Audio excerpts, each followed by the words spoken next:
नमस्कार मित्रांनो. काही दिवसांपूर्वी NCERT या संस्थेने मराठी पाठ्यपुस्तकांमध्ये असलेल्या मराठा साम्राज्याचा नकाशा हा रिमूव्ह केलेला आहे, घालवलेला आहे. खरं तर फक्त हिंदुत्वाच्या नावाखाली असू दे, मराठा साम्राज्याच्या असू दे किंवा शिवाजी महाराजांच्या असू दे, नावाखाली फक्त राजकारण काही लोकांना करता येतं. आता सध्या म्हणलं तर एक हिंदुत्ववादी सरकार म्हणून आपल्या राज्यामध्ये लाभलेलं आहे असं सर्वत्र चर्चा असते.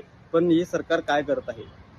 इतक्या खालच्या पातळीला जाऊन महाराजांच्या प्रति भूमिका या ठिकाणी घेतली जात आहे आणि मराठा साम्राज्याचा नकाशा जो अटके पार मराठ्यांनी केला, इंग्रजांना असू दे, मुघलांना असू दे, आपल्या आया बहिणींसाठी रक्षणासाठी उभारलेल्या मराठ्यांचा साम्राज्याचा नकाशा या ठिकाणी रिमूव्ह केलेला आहे, घालवलेला आहे.